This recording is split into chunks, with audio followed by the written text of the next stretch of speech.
انا املاح بوعرفه، الاب ديال لميا املاح، ساكنين في طاهر السوق مرنيسه الضواحي ديال تاونات.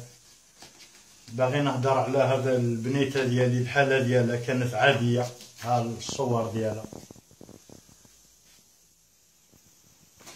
ها الصور ديالها،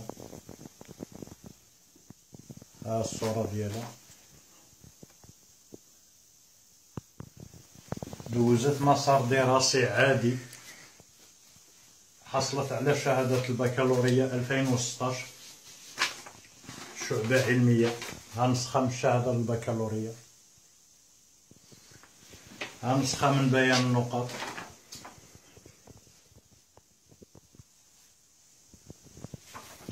من بعد دخلت للطبيب المستشفى الجامعي حسن الثاني فاس. دوزت ما يقارب 3 شهور من العلاج، ساعدونا الأطباء تم الله يجازيهم بخير.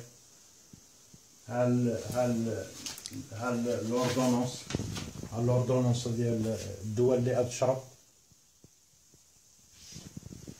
الأدوية اللي أتشرب، واحد العدد ديال الأدوية. وهذا التقرير الطبي، يعني المدة ديال 3 شهور تقريبا المدة.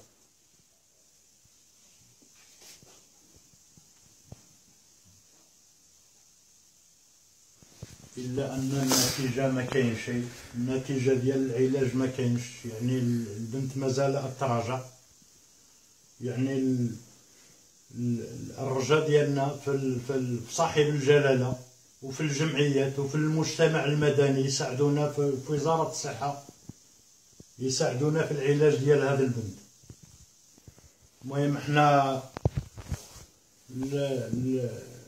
استعصت علينا الامور وما عرفناش العلاج ديال هذه البنت فين غادي يكون. البنت كانت عاديه، دابا هذه عام وهي هذاك البتي وهكا. ها البنت كيفاش دايره، ها البنت كيفاش دايره. هذه عام وهي هذاك بهذا التيو، والدواء تشربوا بهذا التيو. ما نعاش واحد العدد ديال الادويه، باعتبار ان تعالج على عند النحاس زايد في الراس.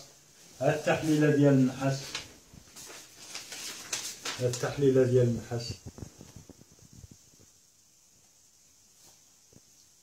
البنت كانت عاديه جدا، اذقرا وبصفه عاديه، ودابا الحاله ديالها شوف كيفاش ولات.